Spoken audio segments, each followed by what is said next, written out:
Бүгінгі видеода біз драмалық жанрдағы фильмге қысқаша шолу жасайтын боламыз. Бұл фильмнің аты «Ұсқынсыз үйректер» деп аталады. Егер дайын болсаңыздар, арнаға тіркеліп, лайк басуды ұмытпаңыздар. Ендеше біз бастаймыз. Мейнім өте ұялшақ ынжық қыз. Ол үнемі басына қорапты тағып жүреді. Ол үнемі сана жағынан ауыратын еді, өйткені ол өзінің түрін жек көреді.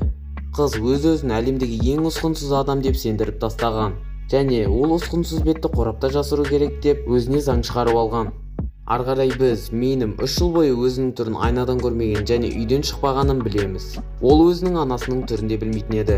Мейнім өзінің әкесімен туған бауырымен өмір сүретін еді. Олар Мейнімнің өміріне қатты алаңдайды. Бауыры үйіне қайтып келе жатып ұрлық жасағанын отбасына айтады. Ол әкесінен таяқ жемес үшін қарындасын сылтау қылып онымен әңгімелесіп кетеді. Қыз болса өзінің жағдайының кесірінен жынды болып кеткен. Оған қораптың ішіне демалу өте қиын. Ал бауырлары болса оған барынша көмектесуге тырысады. Арғарай қыз өзінің қалай ұсқынсыз үйрек болғанын баяндайды. Мейнім өзінің 13 жасында басқа қыздар секілді сұлу болады. Ол өз-өзіне қатты сенімді еді. Ортаңғы сыныпта ол мектептегі ең сұлу балаға қыз бен жігіт болып жүруді ұсынады. Бірақ бала оның ұсынысын қабылдамайды.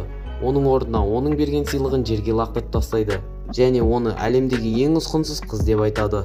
Ол тіпті өзінің бетін жасыру үшін қапшық кимекші болады. Баланың айтқан сөздері қызға өте ауыр тиеді. Ол әлемнен өзінің бетін жасырғысы келеді. Жігіт оқитын мектепке де барғысы келмей кетеді.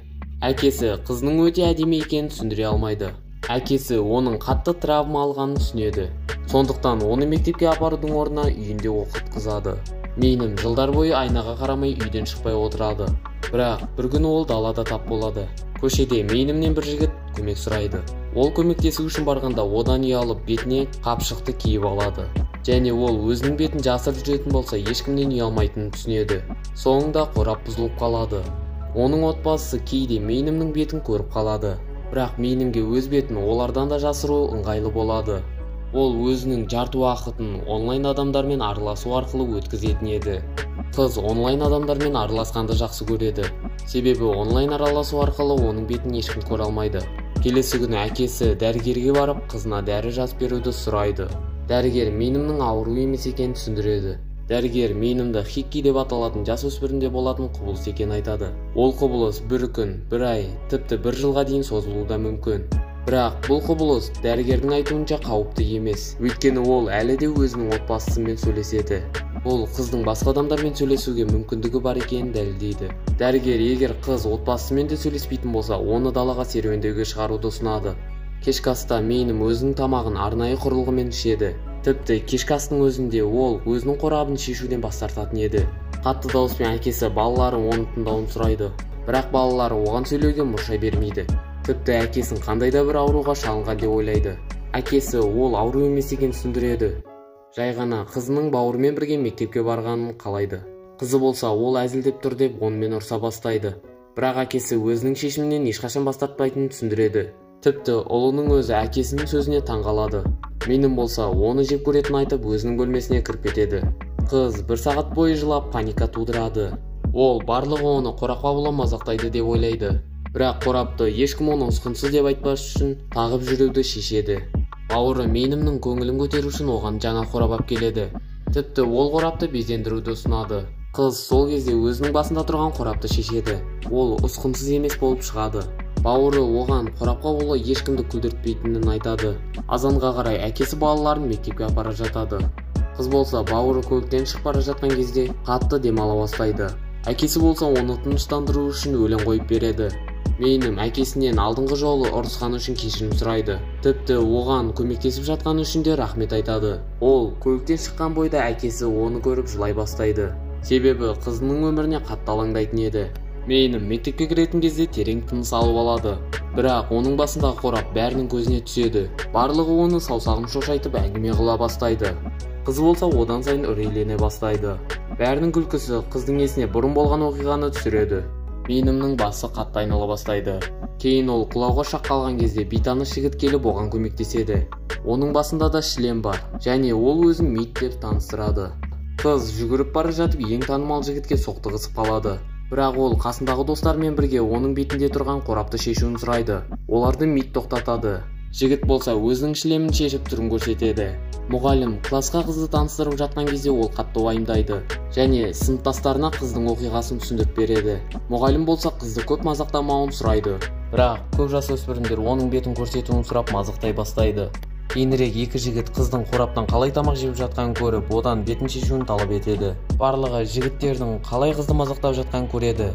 Бірақ көмектесудің орнына көбісі күле бастайды. Соңында Мэйн жылап тамағын жемей сыртқа шығып кетеді. Саябақта отырған кезде қыздың жанынан Мид шығады. Жігіт болса қызға тамағының жартысын ұсынады. Өйткені Мэйн өз асын ішпей кеткен еді. Мэйн онымен жақсы сөйлесе бастайды. Екеуі түрлі әңгімелерді айтып күліп отырады.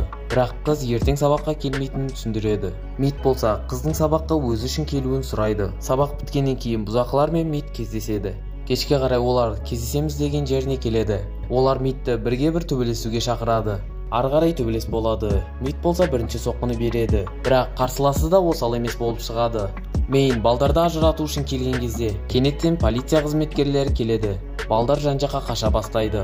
Біраздан кейін жігіт қыздың қорабын шешеді. Оның түріне үнсіздікпен қарап қалады. Бірақ Мэйн оның ұсқынсыз түрінен жиіркенішті түрмен қарап тұр деп ойлайды. Соның салдарынан қыздың бұрынғы кездері есіне түсіп талып қалады. Мэйнім көзін ашқан бойда ауруханада жатқан көреді. Біраздан кейін өзінің қорабы жоқ екенін байқап, оған маска беруін сұрайды. Әкесі болса қызын мектепке бергені үшін қатты өкінеді. Ол болған жағдайға өзін кінәлап, қызына үйіне оқуға мұршат береді. Бірақ қыз мектепке барғысы келетінін баяндайды. Өйткені мектептегі ең танымал жігіттен кек алмақшы болады. Келесі күні жігіт қызбен сөйлеспекші болады. Тіпті оның қасына келіп, оның сұлу екенін айтып, неге қорап тағып жүргенін сұрайды. Сол жерде досы шығып, кешегі оқиға үшін жігітті ұра бастайды. Бірақ жігіт сонда да қыздың маскасын шешуге тырысады. Бірақ оның досы бұған жол бермейді. Олар қайттан төбелесейін деп жатқан кезде Мэйн оларды ажыратып жібереді. Сол жағдайдың кесірінен екі әдемі жігіт қорап тағып алған қызға таласып жатыр деген қауесет интернетке тарайды. Мэйн жігіттерге оның өмірін қиындатып жібергені үшін айқайлайды. Бірақ Зеро оған тек көмектескісі келгенін айтып күледі. Және жігіт Мид қызды жақсы көреді деп ойлайды. Мид де солай ойлайтын еді. Мид жігіттен шынымен қызға ғашық болдың ба деп сұрайды. Бірақ Зеро оны жақсы көрмейтінін айтып, оның ұсқынсыз екенін есіне түсіреді. Қыздың есіне түсіп, осы сөздерден кейін талып қалады. Мид оны үйіне алып кетеді. Келесі күні Мэйн өзінің қалыпты өміріне қайта оралады. Ол ешкіммен сөйлескісі келмейді және түрін жасырады. Әкесі мен баласы осы жағдайда не істей алатыны жайлы ақылдасып жатады. Бірақ кенеттен есікті біреу қағып тұрады. Барып қараса, Зеро қыздан кешірім сұрау үшін келіп тұр екен. Бірақ бауыры Зероның ішке кіруіне қарсы еді. Өйткені Мэйнді қайтан депрессияға жіберген осы жігіт екенін айтады. Азанда Мид қызды көру үшін келеді. Бірақ қыз оны да бөлмесіне кіргізбей қояды.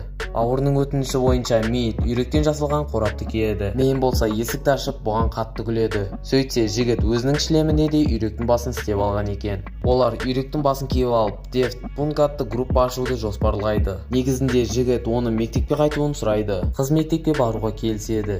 Азанда Мидпен бірге мектепке келген кезде қыздан Зеро кешірім сұрау үшін келеді. Бірақ Мид болса екеуінің арасына түсіп, Зероны итеріп жібереді. Екеуі мектепте отқан кезде Азон есімді қыз келіп, одан өтініш сұрайды. Өтініші онымен бірге жүру еді. Асханада отырған кезде қыздың жанына топ адамдар жинала бастайды. Сонымен қатар қызға барлығы дос болайық деп ұсыныс тастайды, бірақ қыз жоқ дейді. Қыз мектепте оның бауырын Зеро ұрып жатқанын естиді және оған көмекке барады. Бірақ көмекке барған кезде Зеро оған бауыры бірінші төбелесті бастаған айтады. Мэйн болса жынданып жігітке оған бұзақы екенін айтады. Сонымен қатар өзінен әлсіз адамдарға тиісе беретін де баяндайды. Мэйн оған ешқашан әлсіздерге тиіспеуін сұрайды. Ал жігіт болса, егер қыз өзінің қорабын шешетін болса, ешқашан әлсіздерге тиіспейтінін айтады. Тығырыққа тірелген Мэйн өзінің қорабын шеше бастайды. Барлығы қыздың сұлулығына қарап тамсанып қалады. Бірақ кейін қыз Мидке барып, оның түрін бәрі көргенін айтып, жігітті құшақтайды. Мид болса қыздың оны құшақтағанына таңғалып, оны тыныштандырады. Мэйн түскі асты ішіп жатқан кезде бауыры оған оның түріне жазған пікірлерді көрсетеді. Барлығы оның сұлу, әдемі екенін жазған, бірақ қыз оған сенбейді. Түнге қарай Мэйн ұйықтауға дайындалып жатқан кезде айнаның ашық екенін көреді. Айнадан Зеро кіріп, оның сөйлемеуін сұрайды. Сонымен қатар кешегі болған оқиғаға кешірім сұрайды. Жігіт қызға әдемі екенін айтады және одан әдемі қызды бұл әлемде кездестірмегенін баяндайды. Қыз болса Зероның сөздеріне ойланып қалады және түнге қарай ол онлайн адамдарға өзінің суретін жібереді. Ал адамдар болса оның қандай әдемі екенін айтып тамсанады. Бүкіл адамдардың оның әдемі екенін айтып жатқан көрген қыз 3 жылдан кейін өзінің түрін айнадан көрмекші болады. Қыз айнаға қараған кезде өзінің сұлулығына тамсанып қалады. Тіпті соншалықты сұлу болғанына өзін сендіре алмай тұрады. Келесі күні Мэйн мектепке қорапсыз барады. Барлығы оған күлмей сұлулығын айтып тамсанып жатады. Осымен фильм аяғына да жетеді. Фильм жайлы пікірлеріңізді комментарийға жазып кетіңіздер. Сонымен қатар видео ұнаған болса, осы видеоға лайк басып каналға тіркелуді ұмытпаңыздар. Сіздермен болған Кинофан арнасы, барлықтарыңызға сау болыңыздар.